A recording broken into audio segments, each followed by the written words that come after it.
Perkenalkan, nama saya Amalia Hoirina. Di sini saya sudah bersama Kak Ajeng nih guys, selaku narasumber kita kali ini. Nah, di sini kita akan melakukan sharing-sharing tentang kesehatan dengan tema yang diambil manis boleh, diabetes jangan.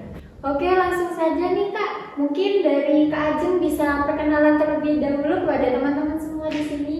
Oke, perkenalkan saya Ajeng Widi Familia, saya selaku narasumber pada acara ini. Gimana nih kira-kira kabarnya Kak Ajeng sekarang?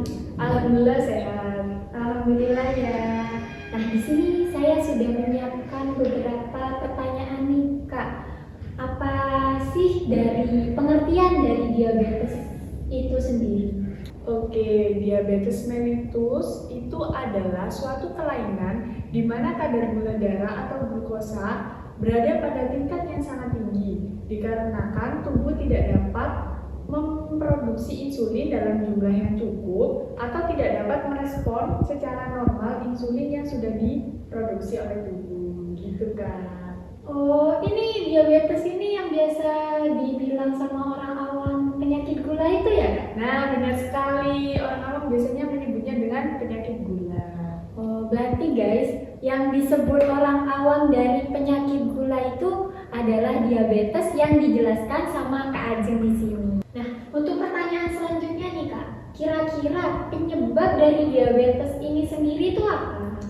Nah, untuk penyebabnya itu bisa jadi karena faktor genetik. Bisa dilihat nih dari riwayat keluarganya ada yang terjangkit penyakit diabetes atau tidak.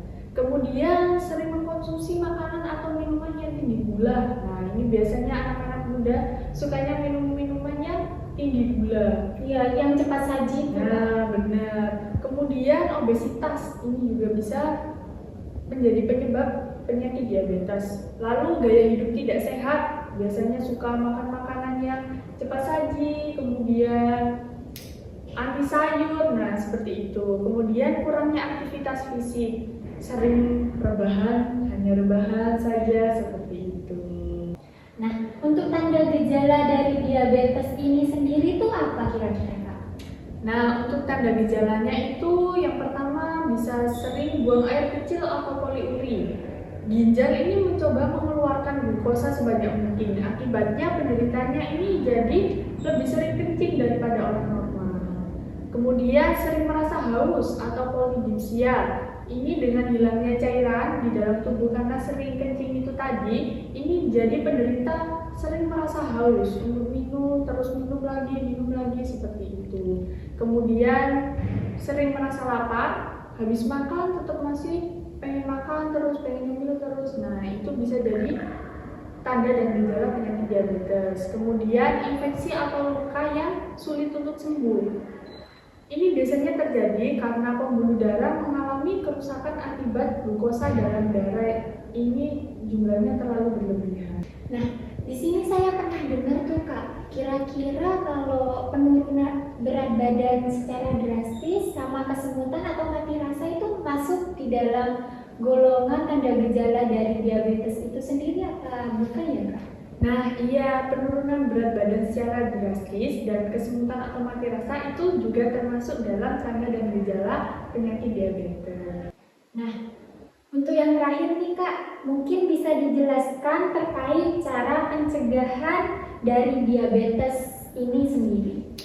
Oke Kak, bagi remaja salah satu cara untuk mencegahnya adalah dengan menghindari perilaku yang dapat beresiko terjadinya penyakit diabetes. Karena perilaku di masa muda akan mempengaruhi kesehatan di kemudian hari.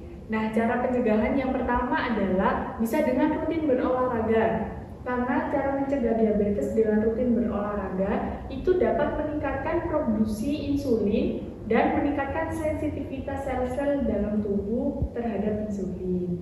Kemudian menjaga berat badan agar tetap ideal, karena obesitas itu dapat mengganggu kerja metabolisme sehingga sel tidak dapat merespon insulin dengan baik.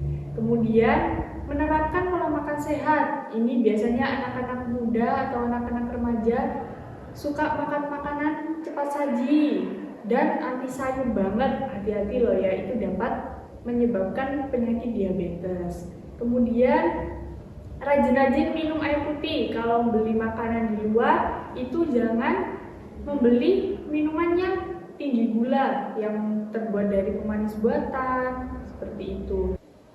Oke Kak, kan kebanyakan dari teman-teman anak muda sekarang itu banyak yang tidak suka mengonsumsi air putih dikarenakan rasanya yang pahit. Itu bagaimana ya Kak?